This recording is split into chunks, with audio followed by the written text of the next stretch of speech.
Struggling farmer was hired to bury her, but she opened her eyes before the first shovelful. Didn't know she was millionaire. Please, don't. The voice was barely a whisper, fraying at the edges like a thread pulled too tight. Mason Reed froze mid-swing, his shovel clinking against a rock in the frozen soil. The sound had come from the wrapped figure beside the open grave. His breath caught, misting in the cold night air. He turned slowly, his heartbeat loud in his ears. The burlap tarp lay still, edges tucked in like someone had made the effort to be meek about death. But then there it was again, the faintest motion. A tremble of cloth near where her face would be. He dropped the shovel. The graveyard lay at the edge of Hollow Creek, just beyond the chapel, a hard stretch of earth and frost, marked by wooden crosses and the occasional stone marker, most with names long faded by time and weather. Mason had been digging holes for the dead here since his father passed, a job he never asked for, but took out of necessity. Farming had not been kind in recent years, and the extra coins kept the lights on in the cabin he barely called home.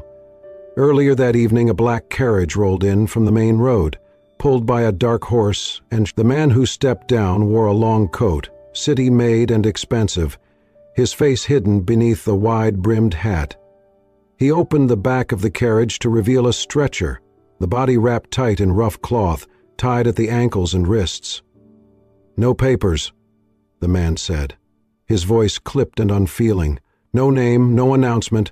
She goes in tonight." Mason hesitated. "You the kin?" "Just do what you're paid for, gravedigger," the man snapped, tossing him a pouch of silver that landed with a thud at Mason's feet. No questions. He vanished back into the night without so much as another look. That was an hour ago. Now the wind screamed through the bare trees, rattling the iron gate and pushing at Mason's coat as he dropped to his knees beside the tarp. His fingers shook as he fumbled with the knots, heart pounding. The cloth peeled back slowly, stiff and damp from the cold. Her face emerged, pale and blue-tinged, lips parted, lashes frosted. "Please," she whispered again, barely audible. She was alive. Mason staggered backward, breath catching in his throat. Alive. Sweet Lord above, he lunged forward, pulling the rest of the cloth away. Her hands were cold as stone but twitching. Her chest rose and fell in shallow, frantic rhythm. "I got you," Mason muttered, wrapping his coat around her. "You're all right now. You're all right." She couldn't respond. Her eyes rolled back as she slipped again into unconsciousness, body limp in his arms. Mason lifted her, staggering a little under the unexpected weight. She was light, but the kind of light that comes from going too long without food. As he carried her toward his wagon, he looked back once at the open grave. He left it empty. The ride back to his cabin was rough and slow. The old mule strained against the cold, hooves crunching through snow-dusted dirt. Mason kept glancing at the girl, wrapped in his coat on the wagon bed, her face barely visible beneath the folds.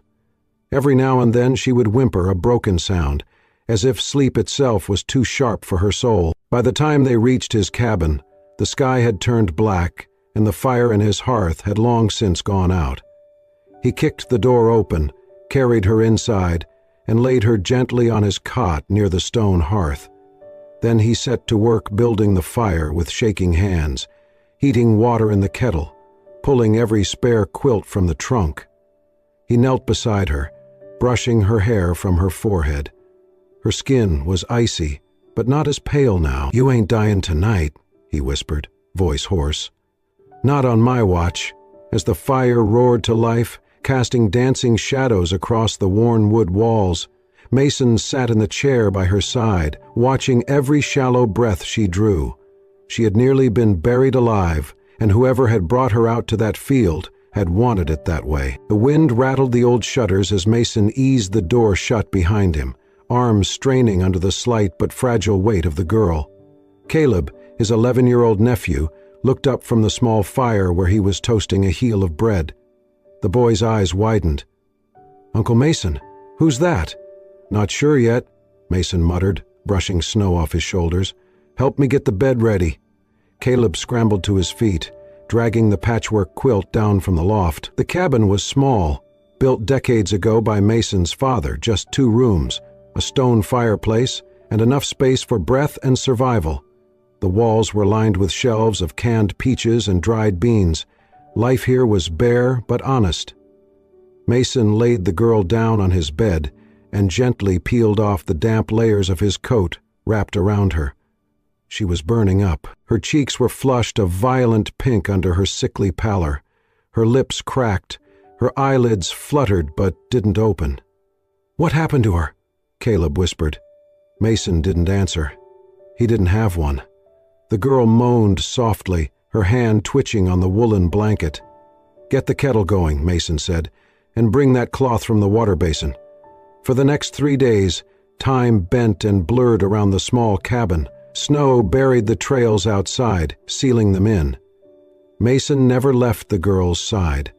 He fed the fire with every dry log he had, brewed willow bark tea for her fever, and spooned thin porridge into her mouth, a drop at a time.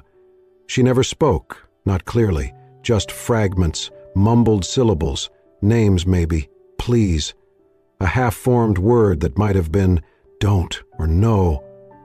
Her wrists had faint bruises, rings of purple that told their own story. Her collarbone showed a dark mark too, hidden beneath her worn shift. Mason didn't ask questions. The answers would come when she was ready. On the second night, her fever climbed. She thrashed in the blankets, sweat soaking her brow, muttering something over and over that Mason couldn't make out. Caleb sat nearby, eyes wide with worry. "Is she going to die?" Mason soaked another cloth in cold water and laid it across her forehead. "Not if I can help it." The next morning, Mason found her still, but the flush in her cheeks had faded. Her breathing was steady. He dared to hope. He brewed a fresh pot of broth and left it to cool, then poured it into a chipped cup and set it on the small table beside her. "Come on now," he murmured. "You made it this far. Don't quit on me." He sat by the fire, whittling a block of pine, keeping one eye on her. It was almost noon when she stirred. Her head turned slowly on the pillow, her eyes cracked open, pale gray, rimmed with confusion. She blinked, squinting at the wooden beams above her. Mason rose and stepped to the bed. "You're all right," he said quietly. "You're safe now." She blinked again, her gaze shifted to him, then around the room, searching, maybe remembering. Her lips parted, dry and trembling. "Why?" she rasped, her voice nearly lost. "Why didn't you let me die?" Mason didn't flinch. He pulled the chair closer, sat down slowly and looked her in the eye. "Because you're still breathing." She closed her eyes again, a tear slipping from the corner. Her hand clenched the edge of the blanket. Mason didn't say more. He didn't ask who she was, or where she had come from, or why someone had tried to bury her. There would be time for that. Or not. It was her choice. Caleb peeked in from the other room, saw her awake, and whispered, "She's talking?" "A little," Mason said. The boy crept in and stood by the hearth, watching her with solemn curiosity. "Does she have a name?" he asked. "Not yet," Mason replied. Then to the girl, "You want to tell us what to call you?" Her mouth moved slightly. She tried to speak, then stopped. She turned her face into the pillow, her shoulders shaking. Mason rose. He didn't press. He only adjusted the blanket, made sure her feet were warm, and placed the cup of broth in her hand. "Drink what you can," he said. Outside, the snow continued to fall, silent and endless. Inside, the fire burned steady, and for the first time in days, the girl in the gravedigger's bed didn't dream of death. She could not tell him her name. Not because she refused, because she genuinely did not know. When Mason asked, seated by the hearth, his voice gentle as the fire crackled low, she looked at him with a hollow apology in her eyes and whispered, "I don't remember." Her voice, though soft, was stronger now. Mason gave her a moment, then asked if she remembered anything at all. She furrowed her brow. "A man, a blue coat. He was angry." Mason nodded. "Blue coat, that helps." He looked around, landed on the wind chime by the door, its sound like soft bells in the wind. "How about Blair?" She hesitated, then nodded. "Okay." So she became Blair. Within a week, she was steady on her feet. Within 2, she was helping around the cabin, kneading dough, feeding hens, chopping kindling. She did not complain, did not ask for anything. Caleb adored her instantly. He trailed her like a shadow, asking endless questions, giggling when she praised his lopsided pancakes.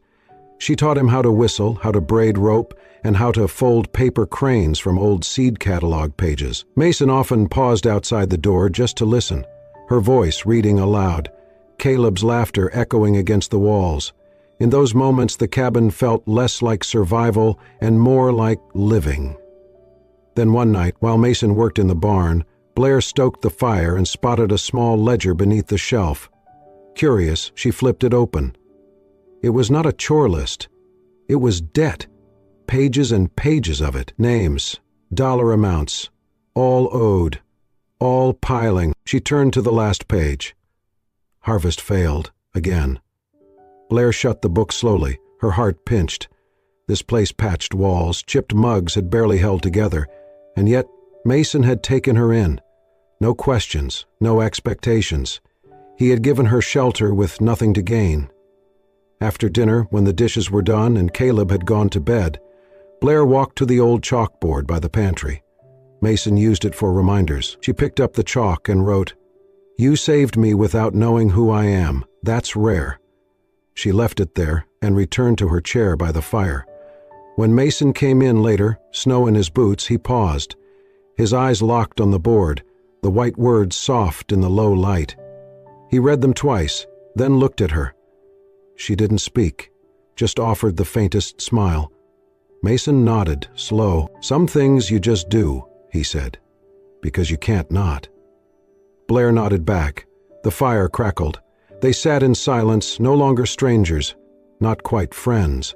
Something deeper had settled between them, quiet and real. No past, no plan, just the day in front of them, and what they chose to make of it.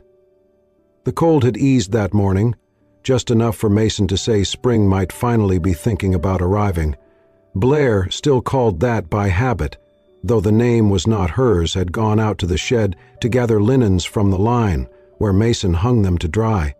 She found the coat by accident, an old brown wool thing Mason had tucked away under the bench, stiff with disuse. She shook it out, meaning to brush the dust from it and repurpose it into a blanket, but something clinked inside the inner lining, a pocket, still stitched shut. She fetched Mason's pocket knife, sliced the thread and reached in. Her fingers closed around something smooth, cold, rectangular. A card. She pulled it out, stared. A bank card, embossed with a name, not Blair, Ella. Ella Montgomery. The letters struck her like wind through an open door. She reached deeper. Another item, a folded document, yellowed at the crease, sealed with the notary mark of New York State. Her breath caught as she unfolded it slowly. It was a declaration of inheritance. Ella Montgomery, sole surviving heir to the Montgomery Trust. Assets comprising holdings across 4 states, including real estate, shares, and 2 offshore accounts. Effective immediately, she was entitled to full access upon identity confirmation. Blair. Ella stared at the paper. Her hands trembled. The name was hers. She did not remember it in full, not yet. But a piece of her recognized it, like a distant melody heard again after too many years. Her fingers curled tight around the paper. Then she stood, silent and unsure, and walked back into the cabin. Mason was at the sink, washing up after breakfast, sleeves rolled high, humming low under his breath. Caleb sat cross-legged on the floor, whittling a stick with his tongue between his teeth. Ella placed the card and the document on the table, then stepped back. Mason turned. He dried his hands on a cloth and walked over, glancing down at what she had placed. He read the name, read the letter. His brow furrowed, then slowly smoothed, but he said nothing. He just poured her a cup of tea, and when she sat down across from him, still shaking, he slid the cup to her, steam curling between them, and said only, "That changes things for you." Ella's throat was dry, maybe. "You remember now?" "Some." She wrapped her hands around the cup. "Enough to know This was never supposed to be where I ended up. Mason nodded once. He reached for his coat, opened the door, and began to shovel the front path of snow, same as every morning, like nothing had changed, but something had. That afternoon, Caleb joined her on the porch. He kicked his boots against the steps and said, "So, are you going back to the city?" She looked at him. His face was pink from the wind, his hands red and raw from the cold. He was squinting into the sunlight like it might answer for her. "I don't know," she said. "Seems like people in big houses wouldn't want chickens or cold stoves," he muttered. Ella smiled, small and sad. "You're probably right." Then, more quietly, she added, "But people don't always want what they need." He looked at her, frowning. "Then what do they want?"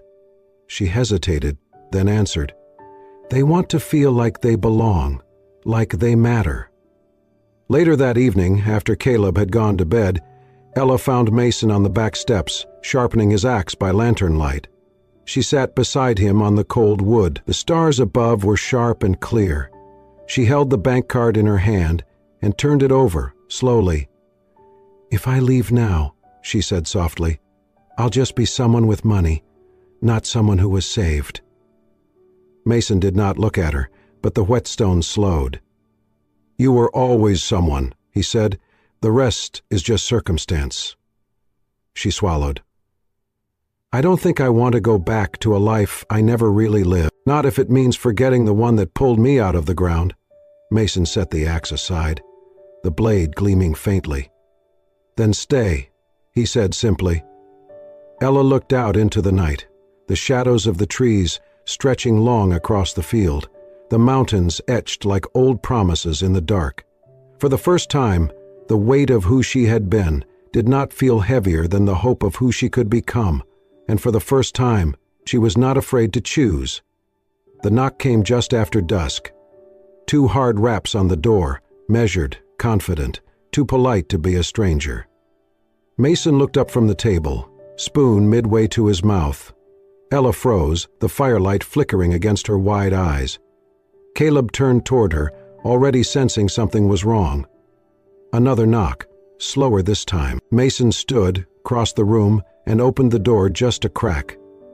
A man in a tailored coat stood on the porch, snow clinging to his boots. His hair was neatly parted, his jaw clean-shaven despite the cold. He smiled, but it was thin and too controlled. "Evenin'," the man said, voice smooth. "Name's Allen." He held out a gloved hand. "I believe you've got someone of mine?" Mason didn't move. "This a missing person report?" The man chuckled softly. "No, sir. More personal. She's family." Behind Mason, Ella had gone pale, a hand to her chest. Caleb caught the shift, his eyes snapping between her and the door. "I've been looking everywhere for her," Allen continued. "Blair, you called her, right? Must have been confused. Real name's Ella Montgomery. She belongs with me." Mason's grip on the door tightened. "You got proof?" The man's smile thinned. "I have history. We were engaged. She took ill, very ill. I arranged everything. I thought she was gone. Imagine my surprise when I heard rumors she'd turned up breathing again." Mason said nothing. "I'd like to take her back now, make things right." From behind the door, a whisper. "No." The man's eyes flicked toward the sound. He smiled again. "There she is. You remember me now, don't you?" But Ella had already slipped out the back, bare feet crunching in the snow, breath ragged as she darted past the woodshed and crouched behind the stable. Her body trembled, her lungs burned. Inside, Caleb moved toward the hearth. He picked up a pencil stub and his sketch pad, quietly started drawing. Mason never opened the door farther. He stared down the man with the kind of silence that didn't bluff. "I think you ought to go," he said. "You don't understand what's at stake." "I think I do, and I think you should leave before you find out what's buried around here isn't just regrets." Allen hesitated, then tipped his hat. "We'll talk again, soon." He turned and walked back to the waiting car, the headlights cutting sharp across the snow. Mason shut the door and locked it, then bolted it, then turned to Caleb. "What did you hear?" "Enough," Caleb said. He held up the drawing. It was a man in a long coat, eyes too small, mouth too flat. Mason showed it to Ella when he found her curled against the wall of the stable, arms wrapped around her knees. She nodded, slow and broken. "His name is Alan Royce. He wasn't just my fiancé. He handled my family's trust. He knew if I died before we married, it would all pass to him as executor." Mason knelt beside her. "He tried to kill you." She nodded again. "He said it would be clean. He gave me something, said it would help me sleep. Then everything went black, and you woke up in a grave. I woke up here." They sat in silence for a while, the wind breathing through the gaps in the barn walls. Then Mason stood. "We're leaving tonight." "Where?" "Up the ridge, old hunting cabin. No one knows about it but Caleb and me." She hesitated. "What about the farm?" "It's a place. You're a person. One matters more." Back inside the cabin, Mason wrote a note on the back of an old grocery list. His pen scratched slow across the paper. "She's not dead, but someone will be." He left it on the kitchen table, beside a pot of stew still warm on the stove. By the time the headlights returned to the road that night, the house was empty. The fire had burned low, and the footprints in the snow led up the hill, into the dark, toward a place where the dead didn't stay dead and the living learned how to survive. The snow had begun to thaw by the time Blair sealed the envelope. She sat at the old kitchen table, her hands steady for the first time in weeks. Across from her, Mason watched in silence, a mug of weak coffee cooling in his grip. Blair folded the letter carefully and slid the contents inside a certified copy of her inheritance confirmation and a handwritten note to the Montgomery family's longtime attorney, Samuel Blackwell. "Once he sees this, he'll know I'm alive," she said. "And if I disappear again, at least someone outside will ask the right questions." Mason nodded. "Smart move." She paused. "Do you think it'll be enough?" He took a sip, then answered honestly, "No, but it's a start." The next few days moved like a long-held breath, tense, careful. Blair mailed the letter through a trusted courier in town, one of Mason's former army friends, who asked no questions and promised it would get to New York, but fear crept back into the walls, especially at night, when every creak of wood sounded like a step, every gust of wind like a knock. Mason began reinforcing the doors again. He checked the windows twice before sleep. He pulled the old .38 revolver from the box under the bed and handed it to Caleb. "Show me your hands," he said. Caleb's fingers trembled, but he nodded. "I'm not afraid." Mason knelt in front of him, loading the revolver with slow, deliberate clicks. "Being ready isn't about fear," he said. "It's about making sure fear doesn't win." Blair watched from the corner, her arms crossed, her heart heavier than she let show. Later that night, she found Mason on the porch, staring out over the frost-covered field. The stars above were cold and sharp, scattered across the sky like forgotten truths. She wrapped a blanket around her shoulders and stepped beside him. "I heard from Caleb," she said. "You're teaching him how to shoot." He asked. "He's 11. He's also smart. And he's scared." They stood in silence for a few moments. Blair's voice broke the stillness, soft and unsteady. "I used to be terrified of dying. Not the pain of it, just the end. The idea that I'd leave this world without mattering. Without anyone really knowing who I was." Mason turned toward her, his breath visible in the cold air. "You matter now." She looked at him. Really looked. "I don't know what's coming. Maybe Alan sends someone. Maybe I walk into town tomorrow and vanish again, but I'm not afraid of that anymore." Her hand trembled as she reached up to touch her collarbone, where the bruise had long since faded. "What I fear," she said quietly, "is that no one ever truly chose me, that I was always someone's obligation, someone's pawn." Her voice cracked. "I don't want to die with no one having picked me, not for what I had, not for who they thought I should be. Just me." Mason set the mug down on the porch railing. He didn't say anything for a long moment. Then he spoke, quiet but certain. "You weren't chosen, Blair. You were rescued. Then you chose to stay. That's worth more than all the reasons anyone's ever picked anything." She stared at him, tears trembling on her lashes. "And you?" He stepped closer.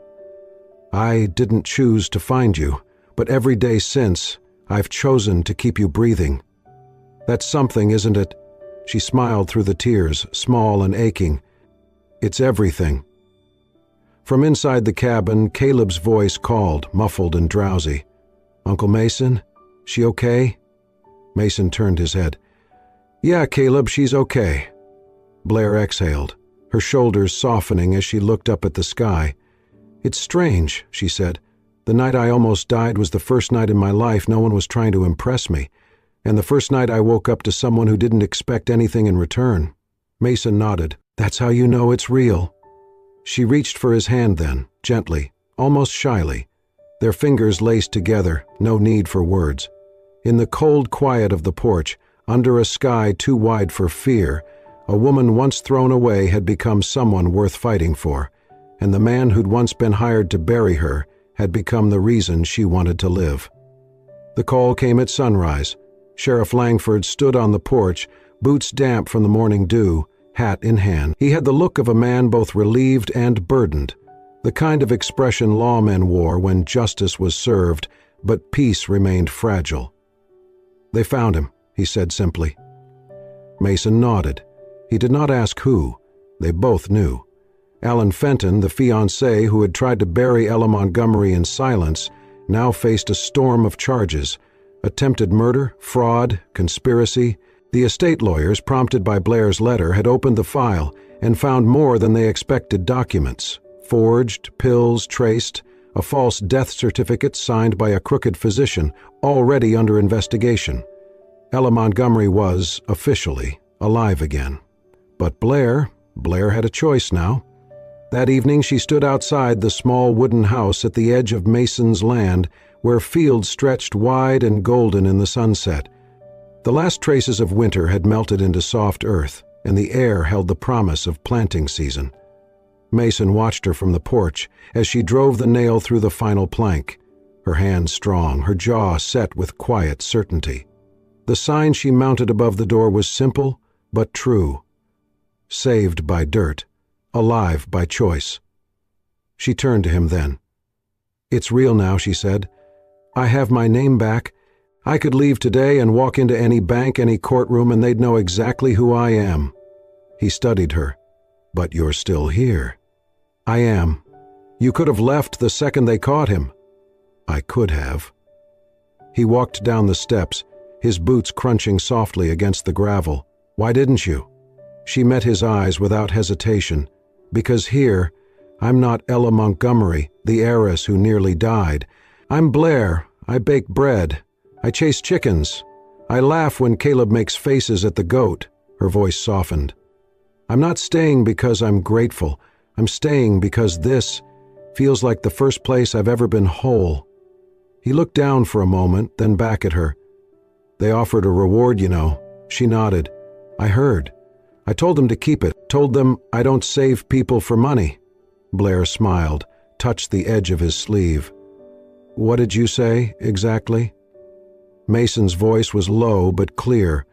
"I said, I didn't dig her out to get rich. I dug her out because she was breathing." She blinked slowly, then stepped closer. "You're impossible, Mason Reed." He raised a brow. "That a complaint?" "No," she said with a smile. "That's the reason I can breathe easier here than anywhere else." Inside the house, Caleb rummaged through his art box. The sun was setting, and he wanted to finish before dark.